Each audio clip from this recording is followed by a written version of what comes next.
property.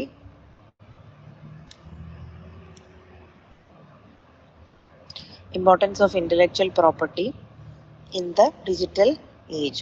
Intellectual property rights എന്നൊക്കെ പറഞ്ഞ് നമ്മൾ IPR എന്നൊക്കെ പറഞ്ഞപ്പോൾ ഭയങ്കര നമുക്കൊക്കെ കുറേ ക്ലാസ്സുകളൊക്കെ എപ്പോഴും കിട്ടുന്നതാണ്.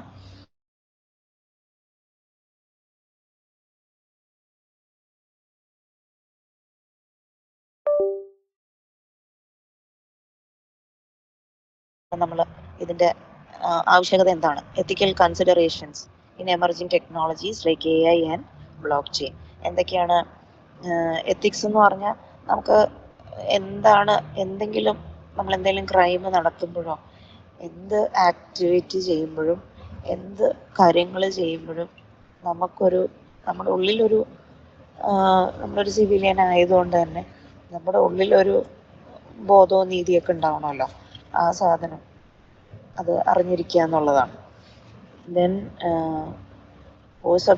നെക്സ്റ്റ് കോഴ്സ് ഒബ്ജക്റ്റീവ് എന്ന് പറയുന്നത് the data protection and privacy issues in cyber space. അപ്പോൾ ആദ്യം പറയുന്നത് എന്തൊക്കെയാണ് കോൺസെപ്റ്റുകൾ എന്നാണ്. രണ്ടാമത് സൈബർ ക്രൈമിനെ പറ്റിയാണ്. മൂന്നാമത് സൈബർ ലോയിനെ പറ്റിയാണ്. നാലാമത് പറയുന്നത് ഡേറ്റ പ്രൊട്ടക്ഷനെ പറ്റിയാണ്.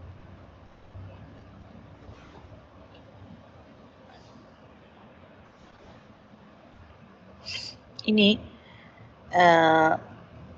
നമ്മൾ റെഫറൻസ് ബുക്ക് എന്ന് പറയുന്നത് cyber security and cyber law എന്ന് പറയുന്ന ആദ്യത്തെ ബുക്കുണ്ട്. ഈ നീലാക്ഷി ജെയിൻ ആൻഡ് രമേശ് മേനോൻ. അത് നല്ല ഒരു ടെക്സ്റ്റ് ബുക്കാണ് കേട്ടോ. അതിൻ്റെ PDF ഞാൻ നിങ്ങൾക്ക് ഷെയർ ചെയ്യാം. ഇപ്പം ഞാൻ ഫസ്റ്റ് മൊഡ്യൂളിൻ്റെ നോട്ട്സാണ് ഷെയർ ചെയ്തിരിക്കുന്നത്. ഈ PPT ഞാൻ നിങ്ങൾക്ക് ഷെയർ ചെയ്യാം. ഇതൊരു PPT ആണ്. പിന്നെ ഞാൻ ടെക്സ്റ്റ് ബുക്കും കൂടെ നിങ്ങൾക്ക് ഷെയർ ചെയ്ത് തരാം. ടെക്സ്റ്റ് ബുക്ക് എന്ന് പറയുന്ന ഒരു അത്യാവശ്യം നമ്മുടെ ഈ സബ്ജക്റ്റ് ഫുള്ളും ആ ടെക്സ്റ്റ് ബുക്കിനകത്ത് കവർ ചെയ്തിട്ടുണ്ട്. ഇടയ്ക്ക് 1-2 സ്ഥലത്ത് മാത്രമേ ഉള്ളൂ ടെക്സ്റ്റ് ബുക്കിൽ ഇല്ലാത്തത്. അപ്പോൾ ഞാൻ പറയുന്ന ഏതെങ്കിലും ഒരു മൊഡ്യൂളെങ്കിലും ആ ടെക്സ്റ്റ് ബുക്ക് വായിച്ച് പഠിക്കാം.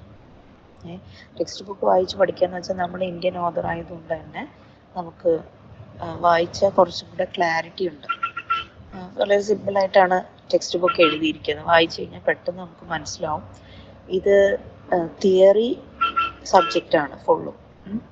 അതുകൊണ്ട് തന്നെ നമുക്ക് എന്തോരം എഴുതി പിടിപ്പിക്കാൻ പറ്റുമോ അത്രയും ഇതിനകത്ത് എഴുതി പിടിപ്പിച്ച് മാർക്ക് സ്കോർ ചെയ്യാം. അങ്ങനെ ഒരു പേപ്പറാണിത്. അപ്പോൾ ഒരു 3 മാർക്കിൻ്റെ ക്വസ്റ്റ്യൻ എന്ന് പറഞ്ഞു കഴിഞ്ഞാൽ നിങ്ങൾക്ക് ഒരു 5 മാർക്കിനെങ്കിലും നിങ്ങൾ എഴുതി വയ്ക്കുക. നിങ്ങൾക്ക് അറിയുന്ന കാര്യങ്ങളെല്ലാം എഴുതി വയ്ക്കുക. ഒരു പോയിന്റിനെ പറ്റി കുറച്ച് പോയിന്റ്സ് പഠിക്കാനുണ്ട്. അതല്ലാതെ നിങ്ങൾക്ക് എന്തെങ്കിലും റിലേറ്റ് ചെയ്ത് അറിയാമെങ്കിൽ അതെല്ലാം ഇതിനകത്ത് എഴുതാം. കാര്യം എല്ലാവർക്കും അറിയുന്ന കുറേ കാര്യങ്ങൾ തന്നെയാണ് നമ്മൾ വീണ്ടും വീണ്ടും ഇതിനകത്ത് പഠിക്കുന്നത്. അപ്പോൾ എന്തെങ്കിലുമൊക്കെ നിങ്ങൾക്ക് എക്സ്ട്രാ അറിയുവാണെങ്കിൽ അതും ആ കൂടെ എഴുതുക. ബിക്കോസ് തിയറി ആയതുകൊണ്ട് തന്നെ നല്ല ക്ലിയർ ആയിട്ട് അത് എക്സ്പ്രസ് ചെയ്യാൻ ശ്രമിക്കുക. ചുമ്മാ കുറേ തിയറി എഴുതി വയ്ക്കുക. അത് വായിച്ചു നോക്കത്തില്ല ആരും. അത് പോയിന്റ് വൈസ് ആയിട്ട് എഴുതാൻ ഇഷ്ടമുള്ളവരായിരിക്കുമല്ലോ. അപ്പോൾ നിങ്ങളെ സംബന്ധിച്ച് നിങ്ങൾക്കത് എളുപ്പമായിരിക്കുമെന്നാണ് എനിക്ക് തോന്നുന്നത്. പ്രോബ്ലം ഇല്ല, ഒരു തല പോയിക്കേണ്ട കാര്യങ്ങളുമില്ല. എല്ലാ സ്ട്രീമിൽ നിന്ന് വന്നവർക്കും ഇത് എളുപ്പമാണ്. കാര്യം നമ്മളെല്ലാം സൈബറുമായിട്ട് റിലേറ്റ് ചെയ്തിരിക്കുന്ന കാര്യങ്ങളാണ് നമ്മൾ ചെയ്യുന്നത്. അതുകൊണ്ട് തന്നെ ഓക്കെ. അപ്പോൾ നമ്മുടെ ഫസ്റ്റ് മൊഡ്യൂൾ എന്ന് പറയുന്നത് ഇത് ഫസ്റ്റ് മൊഡ്യൂളാണ്. ഫസ്റ്റ് മൊഡ്യൂളിൻ്റെ സിലബസ് എന്ന് പറയുന്നത് introduction to cyber law, then contract aspect in cyber law, then security aspect of cyber law, then intellectual property aspect of cyber law, then evidence aspect of cyber law, then criminal aspect of cyber law, then what is the need for Indian cyber law. പിന്നെ cyber space എന്താണെന്ന് പറയുന്നുണ്ട്. അതിനകത്ത് web space എന്താണെന്ന് പറയുന്നുണ്ട്. Web hosting and web development agreement, then legal and technological significance of domain names, then internet as a tool for global access. അപ്പോൾ ഇവിടെ എനിക്ക് പറയാനുള്ളത്, നിങ്ങൾ ആരെങ്കിലും സൈബറുമായിട്ട് റിലേറ്റ് ചെയ്ത് വർക്ക് ചെയ്യുന്നവരുണ്ടെങ്കിൽ ഉണ്ടോ? ആരെങ്കിലും സൈബറുമായിട്ട് റിലേറ്റ് ചെയ്ത് വർക്ക് ചെയ്യുന്ന ആരെങ്കിലും ഉണ്ടെങ്കിൽ അവർക്ക് അറിയുന്ന കാര്യങ്ങൾ നമുക്കിവിടെ ഷെയർ ചെയ്യാം. അവർ ആവണമെന്നില്ല, നിങ്ങൾക്ക് എല്ലാവർക്കും ഷെയർ ചെയ്യാം. നിങ്ങളുടെ ജോലി സംബന്ധമായിട്ട് നിങ്ങൾ ഫേസ് ചെയ്യുന്ന സൈബർ ഇഷ്യൂസ് നിങ്ങൾക്കിവിടെ ഷെയർ ചെയ്യാം. അതൊക്കെ നമുക്ക് പരീക്ഷ എഴുതുമ്പോൾ ശരിക്കും എന്തെങ്കിലുമൊക്കെ ഉണ്ടെങ്കിൽ എഴുതി വിടാം. Okay. Then cyber law is actually a generic term or a general term which refers to all the legal and regulatory aspects of internet and the world wide web. Anything concerned with or related to or emanating from any legal aspect or issues concerning any activity of a netizens and others in cyberspace comes within the ambit of cyber law. അതായത് നമ്മൾ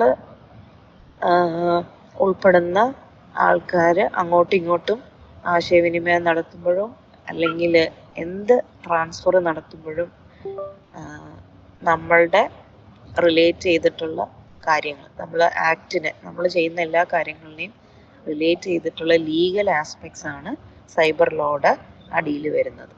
നമ്മൾ സാധാരണ cyber അല്ലാത്ത loss ഒക്കെ നിങ്ങൾക്ക് അറിയായിരിക്കുമല്ലോ കൂടുതലും. ആ കാര്യങ്ങളൊക്കെ തന്നെയാണ് ഇവിടെ വരുന്നത്. അതിനെ നമ്മളൊരു സൈബർ വേൾഡിലേക്ക് കയറ്റി കൊണ്ടുവന്നു.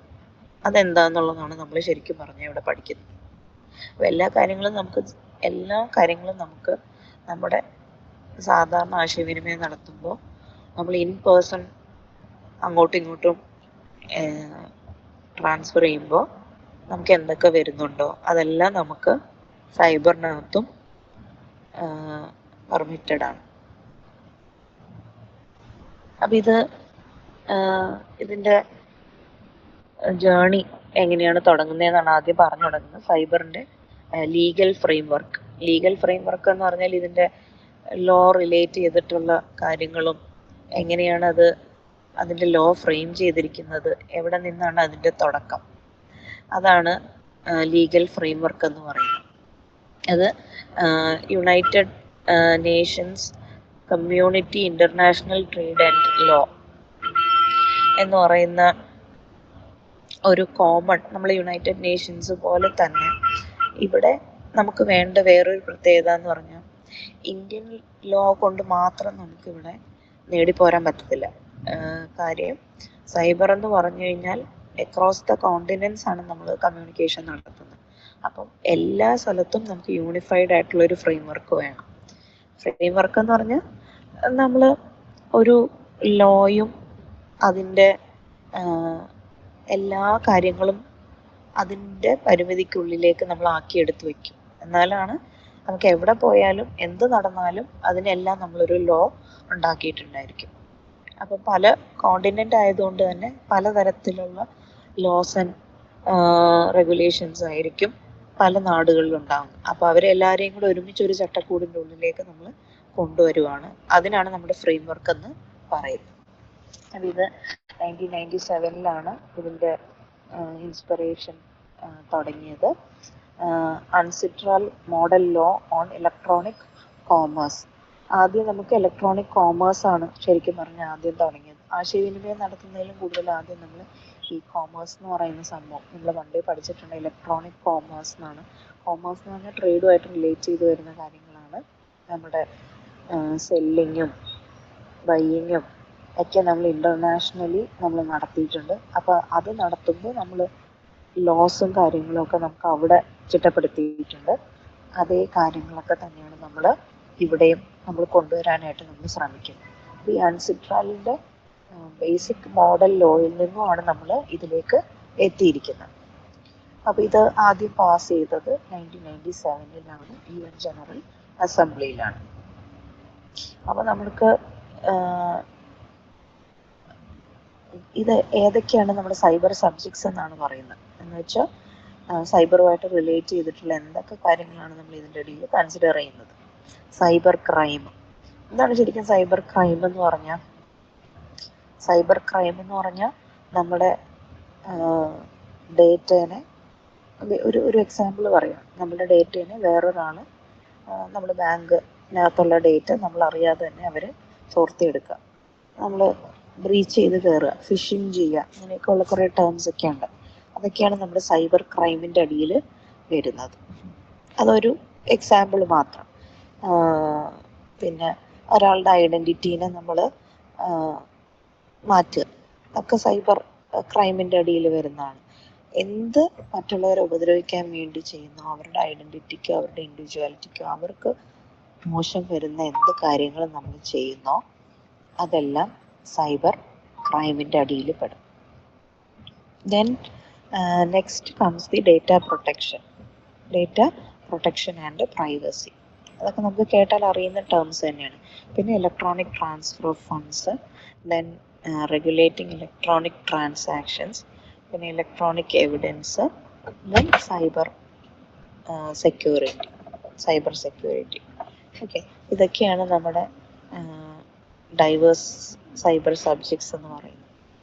ഓക്കെ, അത് കഴിഞ്ഞ് നമ്മൾ മൂവ് ചെയ്യുമ്പോൾ നമുക്കറിയാം, നമ്മൾ നേരത്തെ പഠിച്ചു കോൺട്രാക്റ്റ് ആസ്പെക്റ്റ്, സെക്യൂരിറ്റി ആസ്പെക്റ്റ്, അങ്ങനെയൊക്കെയുള്ള കുറേ ആസ്പെക്റ്റുകൾ എന്താണെന്ന് നമ്മൾ പഠിക്കണം, നമ്മൾ അതിനകത്ത് എഴുതിയിട്ടുണ്ടായിരുന്നു.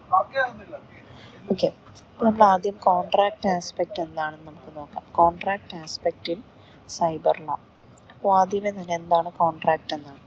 കോൺട്രാക്റ്റ് എന്ന് പറഞ്ഞാൽ നമുക്കറിയാം, it is a legally binding agreement between two parties. Contract അതാണല്ലോ.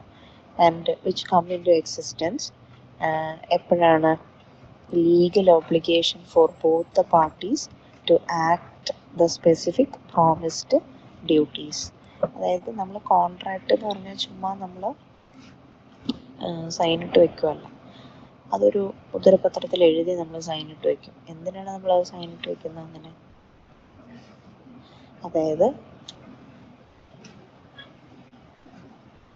ഞാനും നിങ്ങളും ഇപ്പോൾ ഒരു കോൺട്രാക്റ്റിൽ ഏർപ്പെട്ട് കഴിഞ്ഞാൽ നമ്മൾ അങ്ങോട്ടും ഇങ്ങോട്ടും നമ്മളൊരു റെസ്പെക്റ്റ് കൊടുക്കണം. എൻ്റെ പ്രൈവസിയിൽ കയറി നിങ്ങളും നിങ്ങളുടെ പ്രൈവസി കയറി ഞാനും ആക്ട് ചെയ്യാൻ പാടില്ല. അവിടെ എന്തെങ്കിലും വയലേഷൻ സംഭവിച്ചു കഴിഞ്ഞാൽ നമ്മൾ ലോയിലേക്ക് പോകും. അപ്പോൾ അതാണ് നമ്മുടെ കോൺട്രാക്റ്റ്. പക്ഷെ നമ്മൾ ബെനഫിഷ്യൽ ആയിരിക്കണം. എന്നെക്കൊണ്ട് നിങ്ങൾക്കും നിങ്ങളെക്കൊണ്ട് എനിക്കും അവിടെ പ്രയോജനം വരണം. ഓക്കെ, അതൊക്കെയാണ് നമ്മൾ കോൺട്രാക്റ്റ് എന്ന് പറയുന്നത്. അതേ കാര്യങ്ങൾ തന്നെയാണ് ശരിക്കും ഇവിടെയും നമ്മൾ ചെയ്യും. ആണ് കോൺട്രാക്റ്റ് ആസ്പെക്റ്റ് എന്ന് പറയുന്നത്. ദെൻ പക്ഷെ എന്താണ്, നമ്മുടെ പ്രോമിസ്ഡ് ഡ്യൂട്ടീസ് നമ്മൾ വി ആർ സപ്പോസ് ടു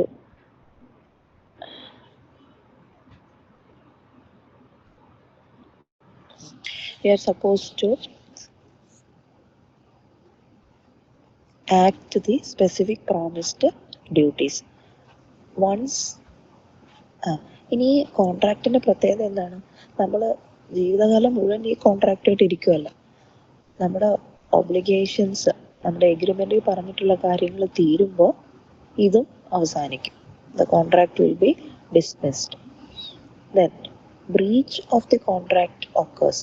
ഇനി ഇവിടെ ബ്രീച്ച് എന്ന് പറയുന്നൊരു കേസ് വരും. എന്താണ് ബ്രീച്ച് എന്ന് പറഞ്ഞാൽ? ഇവിടെ ആരെങ്കിലും ഒരാൾ ആ എഗ്രിമെൻറ്റ് ബ്രേക്ക് ചെയ്ത് കഴിഞ്ഞാൽ അവിടെ ബ്രീച്ച് സംഭവിക്കും. ബ്രീച്ച് ഓഫ് ദി കോൺട്രാക്ട് എന്നാണ് അതിനെ പറയുക. അപ്പം നമ്മൾ തമ്മിലൊരു കോൺട്രാക്റ്റിലെത്തുന്നു. ആ കോൺട്രാക്റ്റിലെത്തുമ്പോൾ നമ്മൾ തമ്മിൽ ഒരു ഒബ്ലിഗേഷൻ ഉണ്ടാകുന്നു. നമ്മൾ അങ്ങോട്ടും ഇങ്ങോട്ടും നമ്മുടെ പ്രോമിസ്ഡ് ഡ്യൂട്ടീസ് നമ്മൾ ചെയ്യുന്നു. ഇനി ഒബ്ലിഗേഷൻസ് കംപ്ലീറ്റ് ചെയ്ത് കഴിഞ്ഞാൽ നമ്മൾ എന്ത് ചെയ്യും? കോൺട്രാക്റ്റ് ഡിസ്മിസ് ചെയ്യും. ഇനി എപ്പോഴെങ്കിലും ഇത് വയലേറ്റ് ചെയ്ത് കഴിഞ്ഞാൽ അവിടെ ബ്രീച്ച് സംഭവിക്കും. Okay, A contract involves two parties. രണ്ട് പാർട്ടികളുണ്ട്, രണ്ടുപേര് തമ്മിലാണല്ലോ കോൺട്രാക്ട്. അപ്പോൾ ഒരാളുടെ പേരാണ് ഒറിജിനേറ്റർ, മറ്റേയാളുടെ പേരാണ് അഡ്രസ്സീവ്. അപ്പോൾ എന്താണ് ഒറിജിനേറ്ററിൻ്റെ പ്രത്യേകത? ആരാണോ ഇത് സെൻഡ് ചെയ്യുന്നത് അല്ലെങ്കിൽ പ്രൊഡ്യൂസ് ചെയ്യുന്നത്,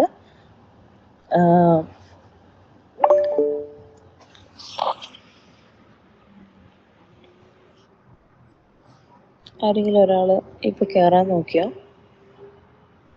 ഓക്കെ, ഇപ്പം ആരാണോ ഇത് പ്രൊഡ്യൂസ് ചെയ്യുന്നത് അല്ലെങ്കിൽ സെൻഡ് ചെയ്യുന്നത് അല്ലെങ്കിൽ സ്റ്റോർ ചെയ്യുന്നത് അയാളെയാണ് നമ്മൾ ഒറിജിനേറ്റർ എന്ന് പറയുന്നത്. Or passed on to some other individual and does include a mediator. അതായത് ഇപ്പം നമ്മൾ ഒരു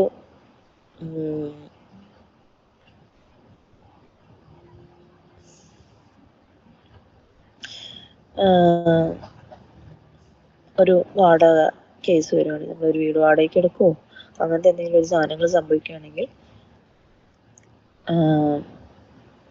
വീടിൻ്റെ ഓണറും ഉണ്ടാവും, പിന്നെ വേറൊരാളുണ്ടാവും, അയാളാരാണ്, വാടകക്കാരനും ഉണ്ടാവും അല്ലേ. വീട്ടിൻ്റെ ഉടമയുണ്ടാവും, വാടകക്കാരനും ഉണ്ടാവും. വീട്ടിൻ്റെ ഉടമേനെ നമുക്ക് ഒറിജിനേറ്റർ എന്ന് പറയാം. ഓക്കെ, അയാളാണ് അയാളുടെ കയ്യിലാണ് ഈ ഡേറ്റ്, അയാളാണ് വേറൊരാൾക്ക് ഈ ഡേറ്റ പ്രൊവൈഡ് ചെയ്യുന്നത്. അപ്പോൾ ആരാണോ ഇതിൻ്റെ പ്രൊഡ്യൂസ് ചെയ്യുന്ന ആൾ അല്ലെങ്കിൽ സ്റ്റോർ ചെയ്യുന്ന ആൾ അല്ലെങ്കിൽ പാസ് ചെയ്യുന്ന ആൾ, അയാളെയാണ് നമ്മൾ, ഏത് ഇലക്ട്രോണിക് മെസ്സേജ് പാസ് ചെയ്യുന്ന ആരാണോ അയാളെയാണ് നമ്മൾ ഒറിജിനേറ്റർ എന്ന് പറയുന്നത്. ഈ അഡ്രസ്സി എന്ന് പറയുന്നത് ആരാണോ ഇതിൻ്റെ ഫേവർ സ്വീകരിക്കുന്ന ആൾ, അയാളെ പറയുന്ന പേരാണ് അഡ്രസ്സി. ഇനി ഈ കോൺട്രാക്റ്റാണിത്. ഈ കോൺട്രാക്റ്റിൻ്റെ പ്രത്യേകത എന്താണ്? നമ്മൾ തമ്മിൽ കാണത്തില്ല, നമ്മൾ തമ്മിൽ അങ്ങോട്ടും ഇങ്ങോട്ടും കാണുന്നില്ല, നമ്മൾ തമ്മിലൊരു ഫിസിക്കൽ ലിമിറ്റ് ഇല്ല. കാര്യം നമ്മൾ തമ്മിൽ കാണുന്നില്ല. പിന്നെ ഒരു ഹാൻഡ് റിട്ടൺ സിഗ്നേച്ചർ ഇവിടെ നടക്കുന്നില്ല. നമ്മൾ സൈൻ ചെയ്യുന്നൊരു പരിപാടി ഉണ്ടല്ലോ, പേപ്പറും മുദ്രപത്രവും അങ്ങനത്തെ സാധനങ്ങളൊന്നും ഇവിടെ ഇല്ല, അതിരുകളില്ല. അപ്പം അതുകൊണ്ടാണ് ഇവിടെ കൂടുതൽ ലോയ്ക്ക് കൂടുതൽ ഇമ്പോർട്ടൻസ് വരുന്നത്. പിന്നെ ജുറിസ്ഡിക്ഷണൽ ഇഷ്യൂസ് ആറ് സിഗ്നിഫിക്കൻറ്റ് ഡിഫിക്കൽട്ടി. എന്താണ് ജുറിസ്ഡിക്ഷണൽ ഇഷ്യൂസ് എന്ന് പറഞ്ഞാൽ, നമ്മുടെ കൺട്രീസ് തമ്മിലായിരിക്കും ചിലപ്പോൾ കോൺട്രാക്റ്റ് സംഭവിക്കുന്നത്. അപ്പോൾ അതൊരു ബോർഡർ ഇഷ്യൂസ് അവിടെ വരാം. കാര്യം ബോർഡർ കഴിഞ്ഞ് കഴിഞ്ഞാൽ വേറെ ലോസ് ആൻഡ് റൂൾസ് ആണ്, നമുക്ക് വേറെ ലോസ് ആൻഡ് റൂൾസ് ആണ്. അപ്പോൾ അവിടെ ലോ ഇഷ്യൂസ് വരാൻ ചാൻസ് ഉണ്ട്. പിന്നെ ഏറ്റവും വലിയ പ്രശ്നം എന്ന് വെച്ചാൽ, ഇപ്പോൾ ഞാൻ വീട് വാടകയ്ക്ക് കൊടുത്തു, എന്നിട്ട് ഞാനതങ്ങ് പുറത്തു പോയി, എൻ്റെ വീട് ഞാൻ നിങ്ങളിലൊരാൾക്ക് വാടകയ്ക്ക് കൊടുത്തു തന്നപ്പോൾ നമ്മൾ തമ്മിൽ ഒറിജിനേറ്ററും മറ്റേയാളുടെ പേരെന്നാ, ഒറിജിനേറ്ററും അടുത്ത ആളുടെ പേരെന്തോ, അഡ്രസ്സിയും ഉണ്ട്. അപ്പോൾ ഇവിടെ ഒരു മീഡിയേറ്റർ ഉണ്ടാവും, മൂന്നാമതൊരാളുണ്ടാവും. ഈ മൂന്നാമതൊരാൾ ഇല്ലാത്ത കേസസ് ഈ ഇലക്ട്രോണിക് ലോയുടെ ഇടയിൽ കാണും. മൂന്നാമതൊരാൾ ഉണ്ടതിൻ്റെ പ്രത്യേകത എന്താണ്? ഞാനും നിങ്ങളും ഇടയിൽ ഒരു കമ്മ്യൂണിക്കേഷൻ അയാൾ നടത്തിക്കൊള്ളും.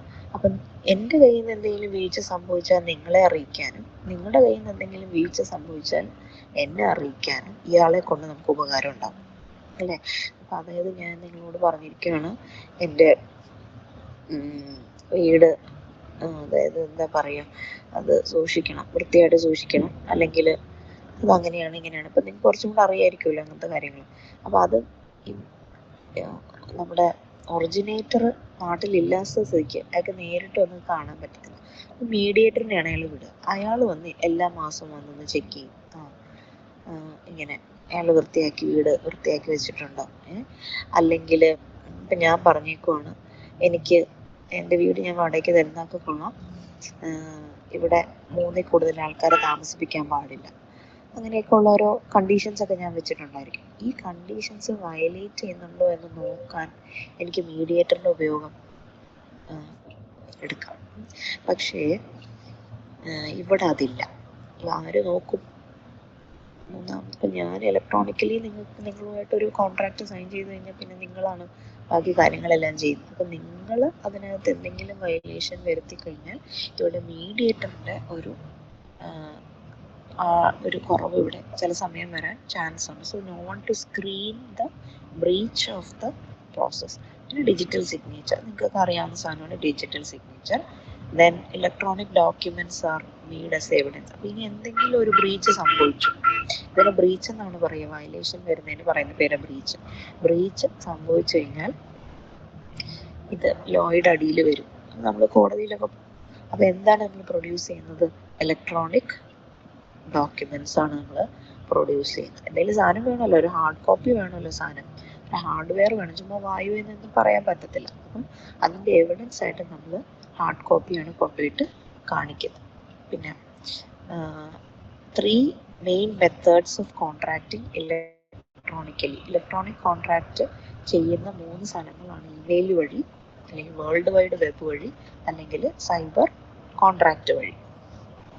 ഇനി കോൺട്രാക്റ്റിൻ്റെ എലിമെൻറ്റ്സ് ഏതൊക്കെയാണെന്ന്: offer, acceptance, lawful consideration, lawful object, കമ്പീറ്റൻറ്റ് parties, free consent. Offer എന്ന് പറഞ്ഞാൽ is A proposal made with the intention of creating A binding agreement. ഇതിനാണ് ഓഫർ എന്ന് പറയുന്നത്. അപ്പോൾ ആരാണോ ഒരു ഓഫർ പ്രൊഡ്യൂസ് ചെയ്യുമ്പോൾ ഞാൻ നിങ്ങളുമായിട്ടൊരു ധാരണയിലെത്താൻ ആഗ്രഹിക്കുന്നു, അതിനാണ് ഓഫർ എന്ന് പറയുന്നത്. ആക്സെപ്റ്റൻസ് എന്ന് പറഞ്ഞാൽ നമ്മളൊരു കോൺട്രാക്റ്റ് ഫോം ചെയ്യാൻ നമ്മൾ ഉദ്ദേശിച്ചു കഴിഞ്ഞാൽ അത് ആക്സെപ്റ്റൻസ് ആയിട്ട് വരും. Then lawful consideration. നമ്മളിവിടെ ഇനി അടുത്ത എന്താണ്, ഇവിടെ ഒരു ലോഫുൾ കൺസിഡറേഷൻ വരണം. ബിക്കോസ് നമ്മൾ എന്താണ് അങ്ങോട്ടും ഇങ്ങോട്ടും ട്രാൻസ്ഫർ ചെയ്യുന്നത്, എന്തെങ്കിലും നമ്മളൊരു കോൺട്രാക്റ്റിൽ എത്തിക്കഴിഞ്ഞു എന്ന് പറഞ്ഞാൽ എന്താണ്, നമ്മൾ തമ്മിൽ something valuable is being transferred. നമ്മൾ അങ്ങോട്ടും ഇങ്ങോട്ടും ഷെയർ ചെയ്യുന്നുണ്ടായിരിക്കും. വാല്യൂബിൾ ആയിട്ടുള്ള എന്തെങ്കിലും ഒരു സാധനം നമ്മൾ അങ്ങോട്ടും ഇങ്ങോട്ടും ഷെയർ ചെയ്യുന്നുണ്ടായിരിക്കും. അതിൻ്റെ ഇഷ്യൂസും കാര്യങ്ങളും ഒക്കെ നമുക്ക് ഡീൽ ചെയ്യേണ്ടതായിട്ടുണ്ട്. അപ്പോൾ അതാണ് ലോഫുൾ കൺസിഡറേഷൻ എന്ന് പറയുന്നത്. ഇനി ലോഫുൾ ഒബ്ജക്റ്റ് എന്ന് പറയുന്നത് ഇവിടെ ലീഗലി മാത്രമാണ് കാര്യങ്ങൾ നടത്താൻ പറ്റുള്ളൂ. ഓക്കെ, അതിനെയാണ് ലോഫുൾ ഒബ്ജക്റ്റ് എന്ന് പറയുന്നത്. ഈ കോൺട്രാക്റ്റ് എന്ന് പറയുന്ന സാധനം ഒരു ലോഫുൾ ഒബ്ജക്റ്റ് ആണ്. അവിടെ നമ്മൾ ലോ കൊണ്ടുവന്നിട്ടുണ്ട്, ലോ ഇംപ്ലിമെൻ്റ് ചെയ്തിട്ടുണ്ട്. അതിനനുസരിച്ചിട്ടാണ് റൂൾസ് ആൻഡ് റെഗുലേഷൻസ് ഇവിടെ നമ്മൾ പറയുന്നുണ്ട്. നമ്മൾ സർവീസ് പ്രൊവൈഡ് ചെയ്യുന്നുണ്ട്, നമ്മൾ അക്സെപ്റ്റ് ചെയ്യുന്നുണ്ട്, നമ്മൾ ചെയ്യുന്നുണ്ട്, അതിൻ്റെ സർവീസസ് നമ്മൾ ബെനിഫിറ്റ് ചെയ്യുന്നുണ്ട്. It is all well and good, but provided there are some rules and regulations in accepting the service provided by one person. Okay, then free competent parties എന്ന് പറയുന്നത് നമ്മൾ നമ്മൾ അങ്ങോട്ടും ഇങ്ങോട്ടും ആൾക്കാർ തമ്മിലായിരിക്കും കമ്പീറ്റ് ചെയ്യുന്നത്, അല്ലെങ്കിൽ ആൾക്കാർ തമ്മിലായിരിക്കും നമ്മൾ കോൺട്രാക്റ്റ് സൈൻ ചെയ്യുന്നത്, അല്ലെങ്കിൽ നമ്മളും നമ്മുടെ കമ്പനിയായിട്ടായിരിക്കും ചിലപ്പോൾ നമ്മൾ സൈൻ ചെയ്യുന്നത്. ഇപ്പോൾ നമ്മൾ ജോലിക്കൊക്കെ പോകുമ്പോൾ ഒരു കോൺട്രാക്റ്റ് സൈൻ ചെയ്ത് കൊടുത്തിട്ടാലോ കയറുന്നത്, ബോണ്ട് വയ്ക്കുമല്ലോ, 2 കൊല്ലത്തെ ബോണ്ടും കാര്യങ്ങളൊക്കെ. അതൊക്കെ നമുക്ക് കമ്പീറ്റൻറ്റ് പാർട്ടീസിൻ്റെ അടിയിൽ പെടുത്താം. അപ്പോൾ 2 പേര് തമ്മിലാണെങ്കിൽ രണ്ട് ആൾക്കാർ തമ്മിൽ കമ്പീറ്റൻറ്റ് പാർട്ടീസാണ്. അല്ലെങ്കിൽ കമ്പനിയും ആളും തമ്മിൽ ലീഗലി സൈൻ ചെയ്തു തരാം, അല്ലെങ്കിൽ 2 കമ്പനീസ് തമ്മിൽ ലീഗലി സൈൻ ചെയ്യാം. ഇനി ഫ്രീ കൺസെൻറ്റ് എന്ന് പറയുന്നത് a consent must be given freely without force or misunderstanding. In electronic contracts, it can be harder to judge the free consent because everything happens online and automatically. Still, the rule remains the same. Both parties must agree willingly. എന്ന് പറഞ്ഞാൽ ഇപ്പോൾ ഞാൻ നിങ്ങൾക്ക് എന്തെങ്കിലും contract നിങ്ങൾക്ക് sign ചെയ്യാൻ തന്നു കഴിഞ്ഞാൽ അത് ഫോഴ്സ്ഫുള്ളി ആകരുത്. ഞാൻ എൻ്റെ ഇഷ്ടത്തിന് നിങ്ങൾക്ക് തരുന്നതായിരിക്കണം, നിങ്ങൾ നിങ്ങളുടെ ഇഷ്ടത്തിന് വാങ്ങിക്കുന്നതായിരിക്കണം. അവിടെ ഒരു വയലേഷൻ വരാൻ പാടില്ല. ഓക്കെ, ദെൻ നമ്മൾ അടുത്ത് നോക്കുന്നത് ഇലക്ട്രോണിക് കോൺട്രാക്റ്റ് എന്താണെന്നാണ് നമ്മൾ നോക്കുന്നത്. അവിടെ the internet has made trade between people, then business, government, which is easier. With e-commerce, you can buy goods, then make payments within the seconds, which will save you a lot of time and effort. Traditional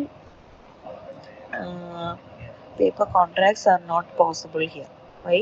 Because we will be in different countries, so paper contract or physical contract is not possible here, and there are limits in making paper contracts. That is why we are doing it for e-contract, which will reduce the time and also the cost. It can be created and signed instantly online. Then what are the key features of e-contract? Parties usually do not meet in person. There are no physical boundary, no handwritten signature, no central authority. Here digital signatures are favored. Then e-contracts uh, are mainly done through email or website or online agreements. അപ്പോൾ നമ്മൾ contracts ഏതൊക്കെയാണെന്നുള്ളത് നമ്മളിവിടെ കാണും. ഒരു കോൺട്രാക്റ്റിന് പറയുന്നതാണ് shrink rap contract. എന്താണ് shrink rap contract എന്ന് പറഞ്ഞാൽ, ഇപ്പോൾ ഒരു സിമ്പിൾ എക്സാമ്പിൾ പറയുകയാണ്. ഇപ്പം നിങ്ങൾ വിൻഡോസിൻ്റെ ഒരു സോഫ്റ്റ്വെയർ വാങ്ങിച്ചു എന്ന് വിചാരിക്കുക. അത് നമുക്ക് വിൻഡോസിൻ്റെ ഒറിജിനൽ വേർഷൻ വാങ്ങിച്ചു എന്ന് വിചാരിക്കാം. അപ്പോൾ അവർ നിങ്ങൾക്ക് എന്ത് ചെയ്യും, അതിൻ്റെ ഒരു CD നിങ്ങൾക്ക് സെൻഡ് ചെയ്ത് തരും. ഈ CD സെൻഡ് ചെയ്യുമ്പോൾ അതിനെ ലോക്ക് ചെയ്തിട്ടായിരിക്കും നിങ്ങൾക്ക് തരും. വൺസ് നിങ്ങളത് ബ്രേക്ക് ചെയ്യുമ്പോൾ ശരിക്കും നിങ്ങൾ ആ എഗ്രിമെന്റ് സൈൻ ചെയ്തു എന്നാണ് അതിൻ്റെ അർത്ഥം. ഇനി നിങ്ങൾക്ക് അത് തിരിച്ചു കൊടുക്കാൻ പറ്റത്തില്ല. നിങ്ങൾ അവരുടെ സർവീസ് യൂട്ടിലൈസ് ചെയ്യാൻ വേണ്ടി നിങ്ങൾ അത് അംഗീകരിച്ചു എന്ന് കാണിക്കാൻ വേണ്ടിയിട്ടാണ് ആ സീല് നിങ്ങൾ ബ്രേക്ക് ചെയ്യുന്നത്. അത് കണ്ടോ, ഇതിൻ്റെ ഒരു എക്സാമ്പിൾ ആണ്. Attention, by breaking the seal you are actually agreeing to the terms of the enclosed license agreement. അതൊക്കെ അവിടെ എഴുതി വെച്ചിട്ടുണ്ടായിരിക്കും. If you do not agree, return unopened. നിങ്ങൾ ചൂസ് ചെയ്യുന്നില്ല, നിങ്ങൾ സ്വീകരിക്കുന്നില്ല എങ്കിൽ അൺഓപ്പൺ ആയിട്ട് നിങ്ങൾ അതിനെ തിരിച്ചു കൊടുത്തുവിടുക എന്നാണ് പറയുക. അപ്പം നമ്മൾ സാധനം വാങ്ങിക്കുമ്പോൾ ഇതുപോലെയാണ്. വൺസ് നിങ്ങൾ ഓപ്പൺ ചെയ്ത് കഴിഞ്ഞാൽ ശരിക്കും നിങ്ങൾ ആ സാധനം റിസീവ് ചെയ്തു എന്നാണ്. ഒരാൾ വന്ന് കഴിഞ്ഞാൽ നിങ്ങൾ ചൂസ് ചെയ്ത സാധനമല്ല വന്നതെങ്കിൽ 2 ഓപ്ഷൻ അത് കൊടുത്തുവിടാൻ. ഒന്ന്, നിങ്ങൾക്ക് അത് പൊട്ടിച്ച് തുറന്ന് നോക്കിയിട്ട് നിങ്ങൾക്ക് അത് കൊടുത്തുവിടാം, നിങ്ങളുടെ ആവശ്യത്തിനൊന്നും സാധനമല്ല എന്ന് പറയും. രണ്ടാമത്, നിങ്ങൾ തുറന്നു നോക്കുന്നില്ല, എനിക്ക് വേണ്ട, ഞാൻ തീരുമാനം മാറ്റി, അപ്പോഴും നിങ്ങൾക്കിത് തിരിച്ചു കൊടുത്തുവിടാം.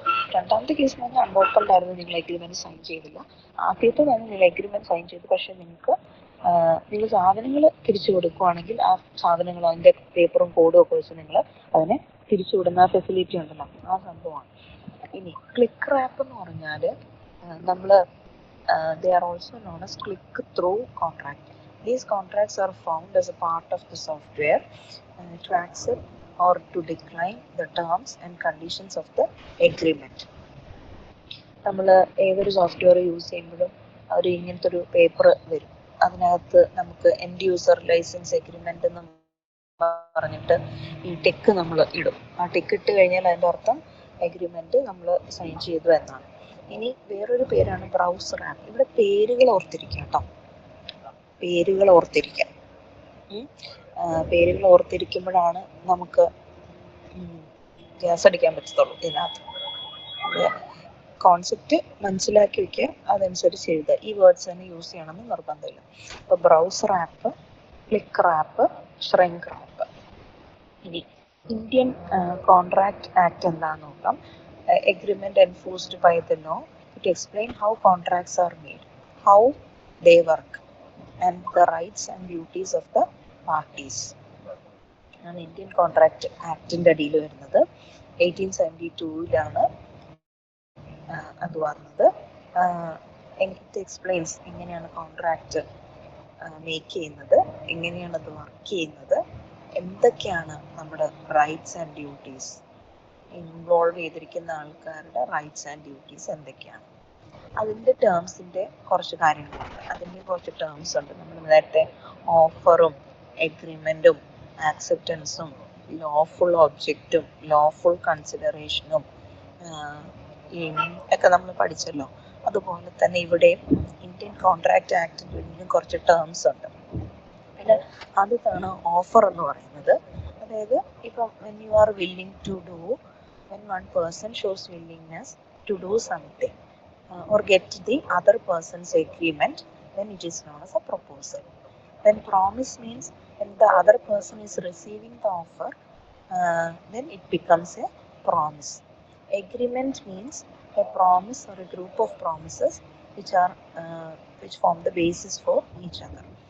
Then contract means an agreement where the law is enforced. അതാണ് അവിടെ important.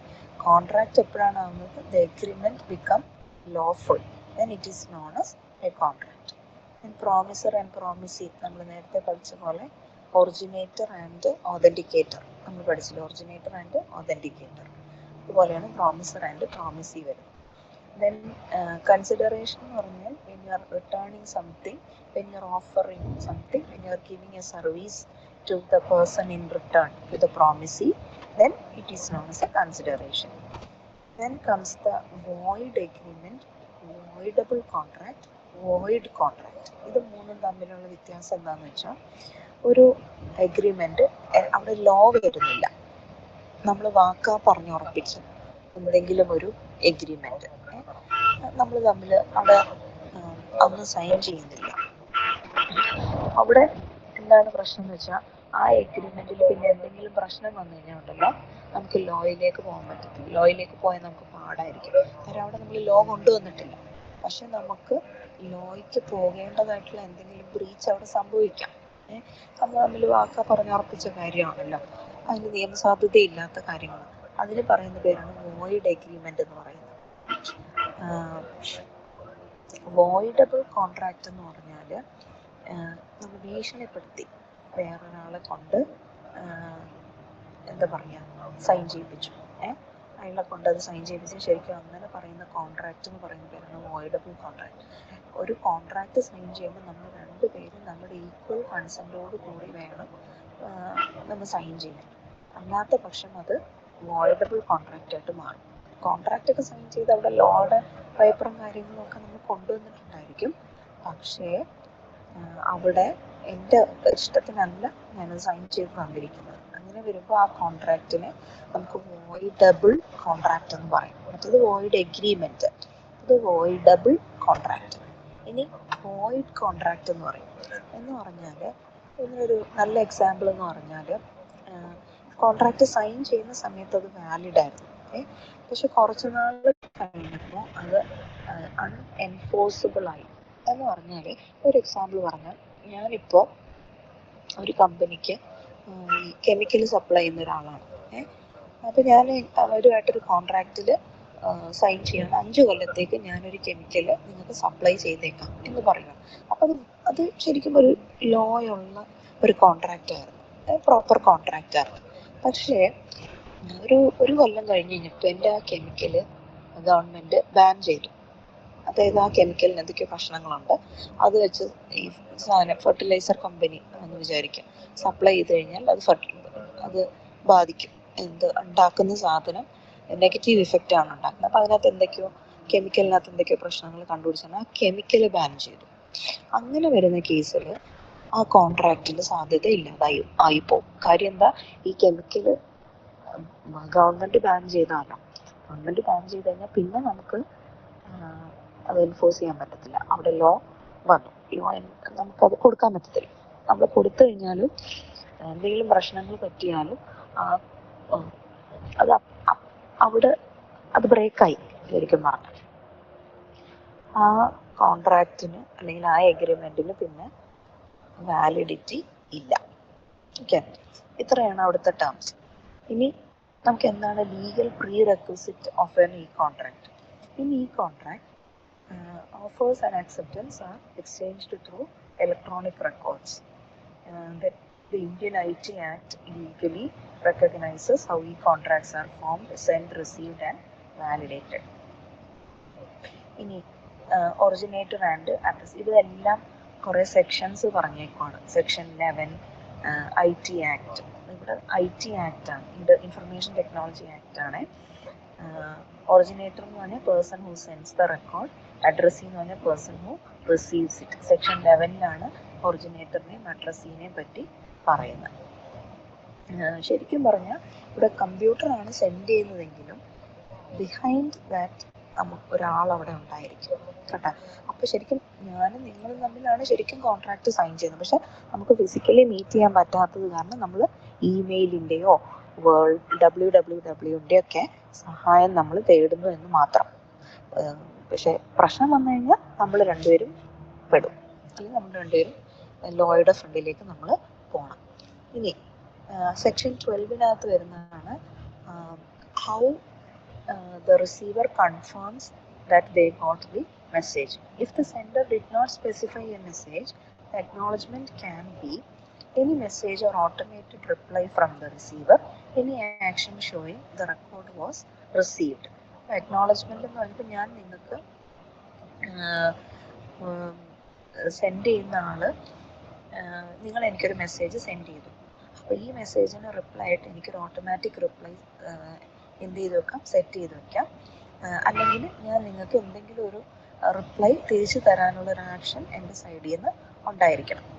Then, if the sender requires acknowledgement before the record becomes valid, then if no acknowledgement is received, it is treated as not sent. Acknowledgement receive ചെയ്തിട്ടില്ല.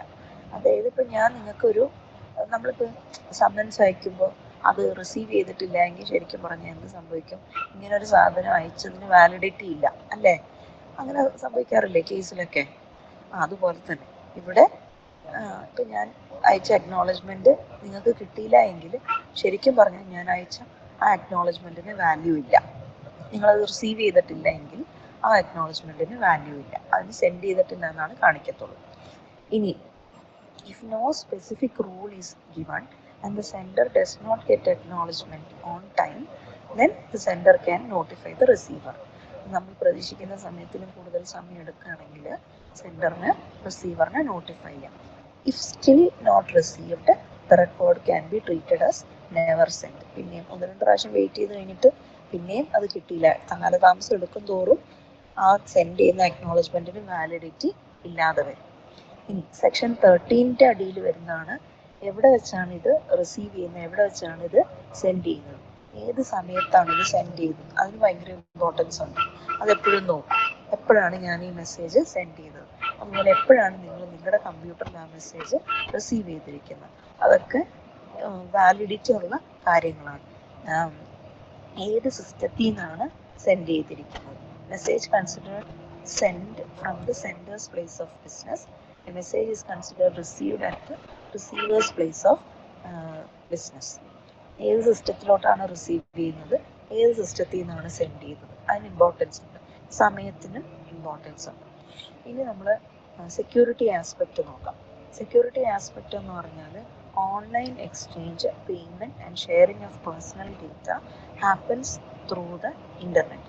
Because cyber threats are increasing, we need a strong legal and technical framework to protect the data and IT system. This framework includes tools, network, etc.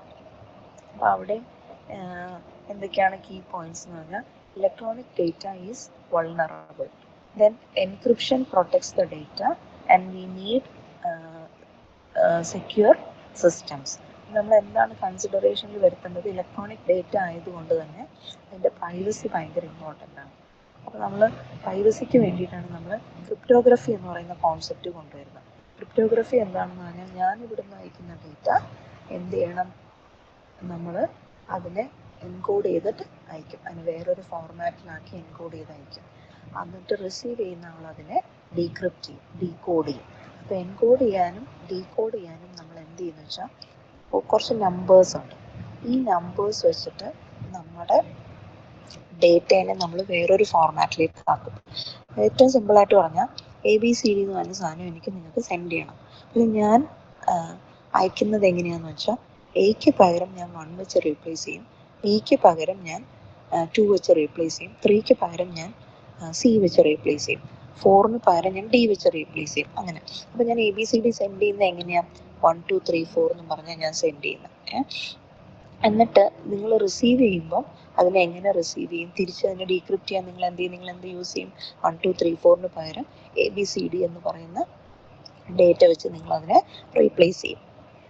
അങ്ങനെയാണ്. അപ്പോൾ അവിടെ 1 2 3 4 എന്ന് പറയുന്നതാണ് അവിടുത്തെ key.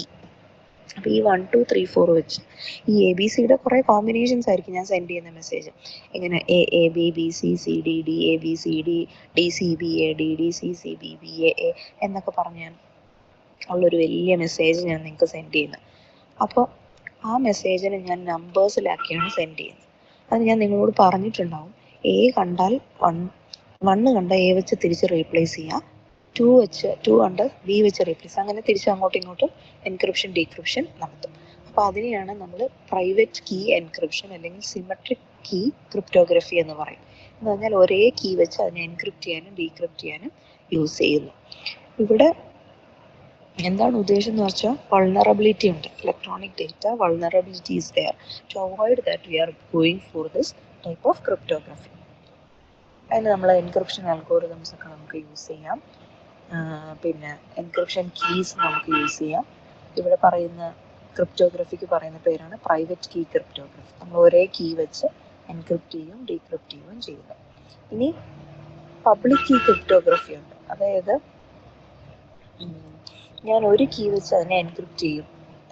ആ key നമ്മളെല്ലാവർക്കും ഞാൻ share ചെയ്യും. മനസ്സിലായോ? ആ കീ വെച്ച് ആ കീ കോമൺ ആയിരിക്കും. ഓക്കെ, നാട്ടുകാർക്കും വീട്ടുകാർക്കും ഒക്കെ അറിയാം. പക്ഷേ ഒറിജിനൽ ഡേറ്റേനെ ഡീക്രിപ്റ്റ് ചെയ്തെടുക്കേണ്ട ഒരു കീ ഉണ്ട്. അത് ഞാനും നിങ്ങളും മാത്രമേ അറിയത്തുള്ളൂ. ഓക്കെ, അതിനെയാണ് പബ്ലിക് കീ ക്രിപ്റ്റോഗ്രഫി എന്ന് പറയുന്നത്. അപ്പോൾ എൻക്രിപ്റ്റ് ചെയ്യാൻ വേണ്ടിയിട്ട് എനിക്ക് ആ കീ വെച്ച് അതിനെ എൻക്രിപ്റ്റ് ചെയ്ത് വെക്കാം. നിങ്ങൾക്കും അറിയാം കീ ഏതാണെന്നൊക്കെ. പക്ഷെ അതേ കീ വെച്ച് തന്നെ അതിനെ ഡീക്രിപ്റ്റ് ചെയ്യാൻ പറ്റത്തില്ല. ഡീക്രിപ്റ്റ് ചെയ്യേണ്ട കീ, അതാണ് അതിൻ്റെ പ്രത്യേകത. നിങ്ങൾക്കറിയാം ഇതിനെ എൻക്രിപ്റ്റ് ചെയ്യാൻ യൂസ് ചെയ്തിരിക്കുന്ന നമ്പേഴ്സ് ഏതൊക്കെയാണെന്നറിയാം. പക്ഷെ തിരിച്ച് അതിനെ ഡേറ്റയിലോട്ട് കൺവേർട്ട് ചെയ്യണമെങ്കിൽ യൂസ് ചെയ്യുന്നത് വേറെ കീയാണ്. അതിനുള്ള അൽഗോരിതം ഒക്കെ ഉണ്ട്. വേറെ ഒരു സെറ്റ് ഓഫ് നമ്പേഴ്സ് ആയിരിക്കും. അത് വെച്ചിട്ടാണ് അതിനെ ഡീക്രിപ്റ്റ് ചെയ്ത് അതിനകത്ത് ഒറിജിനൽ ഡേറ്റ നമുക്ക് കണ്ടുപിടിച്ചെടുക്കാൻ പറ്റത്തുള്ളൂ. അതാണ് പബ്ലിക് കീ ക്രിപ്റ്റോഗ്രഫി എന്ന് പറയുന്നത്. ഓക്കെ, അപ്പോൾ എപ്പോഴും പ്രൈവറ്റ് കീ സൂക്ഷിച്ചു വെക്കണം എന്നാണ് പറയുന്നത്. ഇനി എന്താണ് ഡിജിറ്റൽ സിഗ്നേച്ചർ എന്ന് നോക്കാം. ഡിജിറ്റൽ സിഗ്നേച്ചർ എന്ന് പറയുന്നത് ഒരു സ്പെഷ്യൽ കോഡാണ്. It is created by the public key cryptography. Public key cryptography വെച്ചിട്ടാണ് ആ കോഡ് ക്രിയേറ്റ് ചെയ്യുന്നത്. ഇതെന്താണ് ചെയ്യുന്നതെന്ന് വെച്ചാൽ നമ്മുടെ ഇലക്ട്രോണിക് ഡോക്യുമെൻറ്റിൻ്റെ കൂടെ നമ്മൾ ഇതിനെയും കൂടെ അറ്റാച്ച് ചെയ്ത് വിടും. നമ്മൾ സൈൻ ചെയ്ത് വെക്കുന്ന പോലെ നമ്മുടെ ഒറിജിനൽ ഡേറ്റ നമ്മൾ എൻക്രിപ്റ്റ് ചെയ്ത് വെച്ചിട്ടുണ്ട്. അതിൻ്റെ കൂടെ നമ്മൾ ഈ ഡിജിറ്റൽ സിഗ്നേച്ചറും കൂടെ അതിൻ്റെ കൂടെ അറ്റാച്ച് ചെയ്ത് വിടും. എന്തിനാണെന്ന് അറിയുമ്പോൾ കൂടുതൽ പ്രൈവസി. ഓക്കെ, അത് എന്ന് പറയുന്നത് ഒരു ഹാൻഡ് റിട്ടൺ സിഗ്നേച്ചർ ആയിരിക്കാം. സ്കാൻ ചെയ്ത ഒരു ഹാൻഡ് റിട്ടൺ സിഗ്നേച്ചർ ആയിരിക്കാം. അല്ലെങ്കിൽ നമ്മളൊരു ടൈപ്ഡ് നെയിം ആയിരിക്കാം. അല്ലെങ്കിൽ ഒരു ഇലക്ട്രോണിക് സിംബൽ ആയിരിക്കാം.